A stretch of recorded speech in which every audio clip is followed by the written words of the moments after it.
So let's draw the bee. Now let me show you here. Let's see if you can see the bee here. Get him in the picture. Okay. So a bee. So you can see the bee is basically three kind of ball shapes. So you're going to have a small one for the head, a fairly decent sized one for the mid body, and then another one not quite the same size as the mid body for the tail end, and then you just put a little triangle or like a little Hershey kiss on the bottom for the stinger area. And the wings, oh my goodness, the wings are just kind of, you could say wing shaped. They're rough, you know, they're not perfectly symmetrical, and that's okay. You just kind of have kind of a flowy wing shape, kind of a oblong shape here with a little waviness to it, and then kind of like a little peninsula. I guess this kind of reminds me like a little peninsula coming down off of it. And then you got your little antennae. So we're going to go ahead and work on drawing our bee. And I'm going to put him right about here. I got to think about where the words are going to go. So I want to have space for my words as well. But I think we're going to put the bee about here. I'm going to put the head. Let's start with the head. And this head, like I said, it's kind of a round. It's not a full ball, so it's kind of flat. I could say, actually, you know what? We're going to start with the center ball. Your bee can be as big as you want. That's not a perfect shape, but that's okay. And then this is kind of a dome shape there. And then it's like a snowman with a flattened head, you could say.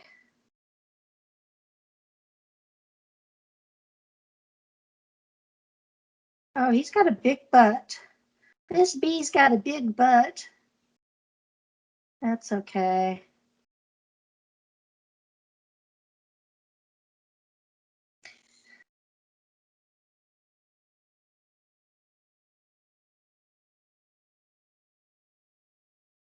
Almost forgot his wings. How can I forget the bee's wings?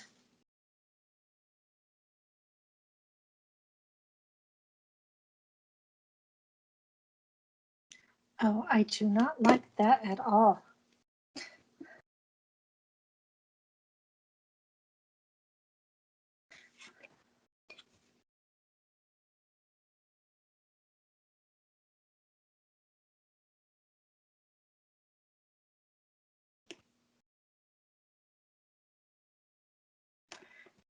And again, they don't have to be perfect.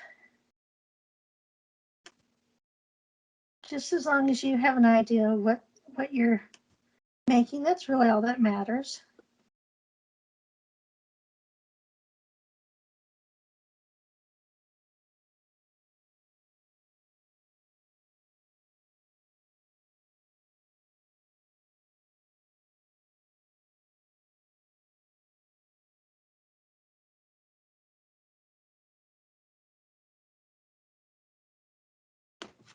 Except this side does need to come out a little further.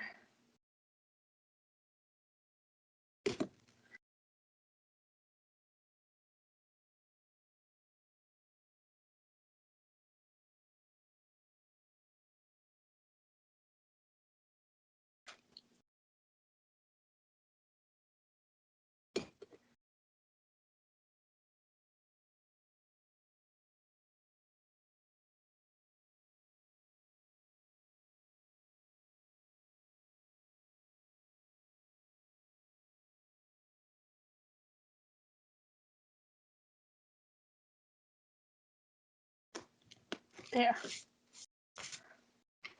And then you want your little, you'll do your little lines That's just a little bit there, but we'll fix them in a little bit later. Oh, so now you got a little arch going right here. He does have a big butt. I like his big butt though.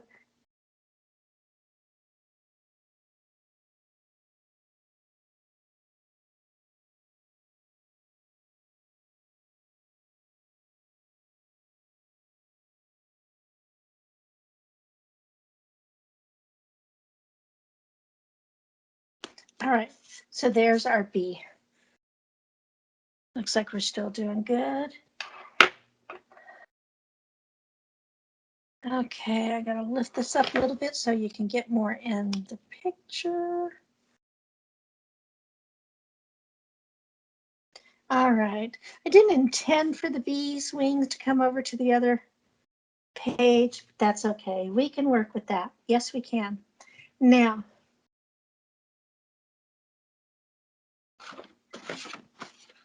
if you look here at this bee, one of the things is that I did the black before I did the yellow. And as I mentioned, the yellow will pick up the other colors and kind of smear. So what I'm going to suggest is you do the yellow first.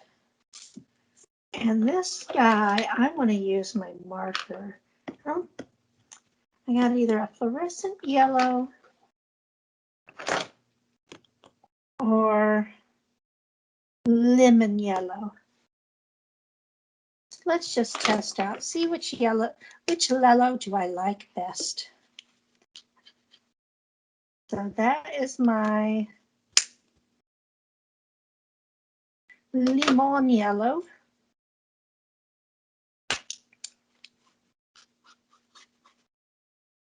Yeah, the lemon yellow, for sure.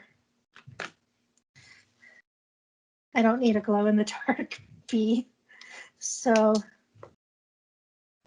if you notice, the bee has, excuse me, 3 stripes. So his shoulders, then the end of his bum, and like the middle of his bum. So this section right here,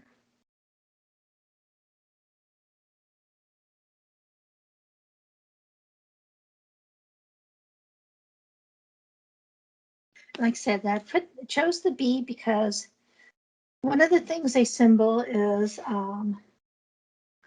well, what I have on one of my oracle cards, it says the bee is about they're industrious. They're hard workers. They do what they need to do to get the job done. When you're stepping out into a new life, a new beginning of some sort, you got to do what you need to do to get it done so it can come to fruition. And when they do put in the work, when the bees work, when they put in that work, something sweet comes of it, the honey.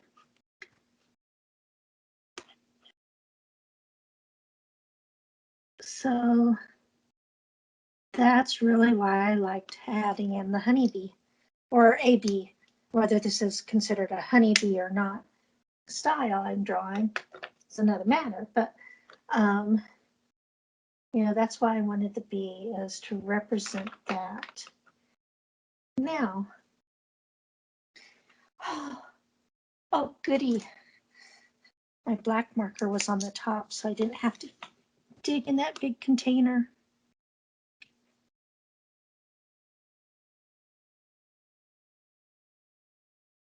Now, some people may want to make their bee a little more fuzzy. I'm okay with just doing them as is, just getting the colors and the basic on there. If you wanted to make yours look fuzzy, then just a second and I'll kind of tell you what to do.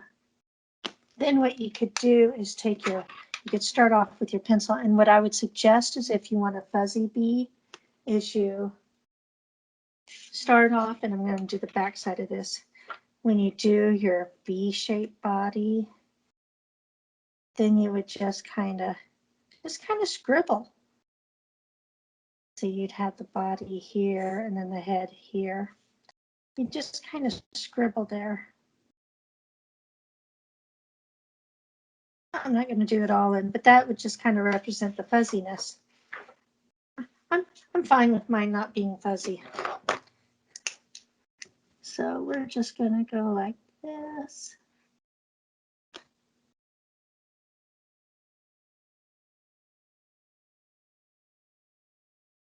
And I'm also fine with not having legs drawn on because, you know, most of the time when you notice a bee, you're not even looking at the legs. You're just looking at the basic shape and recognizing bee. And you're like half the people in my family. It seems like you run. I used to run when I saw bees, and then I decided, no. Somebody actually mentioned to me, it's like, you know, they're just probably just as scared as you. Think about it. You're so much larger than them. And the more you swing around and like swat at them, actually, you're transferring that angry, scared energy to them. So just stop it and settle down and let them settle down. So now I just kind of, I try to avoid them and just like, okay, guy, go on your merry little way.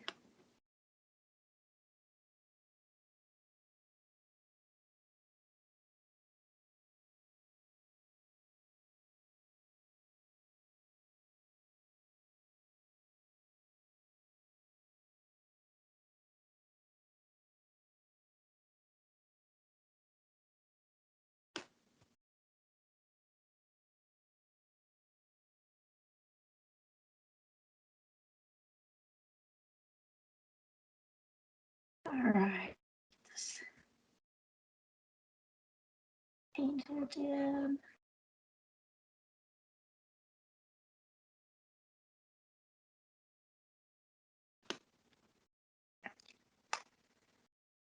All right, so there's my bee with his big old bumble butt. Okay, I have a thin black marker here somewhere. Here it is. My Posca pen. Oh, and the yellow and the black that I used on the bee are my Arteza markers. You can get those on Amazon. They come in, I think, a pack of 40 or a pack of 20 or something like that.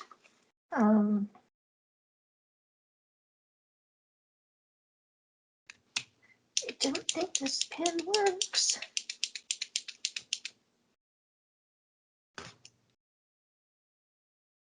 All right. Nope, this pen does not work.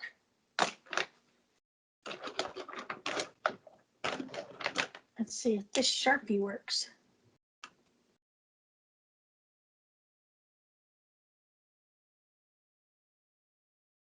So with the Arteza markers, they also come with replacement nibs. I don't know if you can refill them or not, but they come with replacement nibs.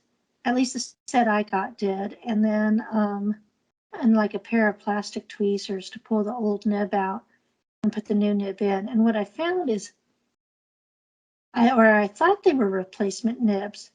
It looked like the nibs that actually came with them, though, were, I think, inside. Currently inside the markers are the round tip nibs. And then the replacement ones that I got with it, or the other set of nibs that came with it, were chisel. So if you prefer using the chisel nibs, you have that option of switching them out. I kind of like that, you know, because there's sometimes where the chisel would work better than the round nib. It just kind of depends on what you're working on. Okay, these aren't the best of wings, but I like them. All right, I think we're going to take a break here and come back in the next video. We'll finish up the daffodil and we'll do the wording here.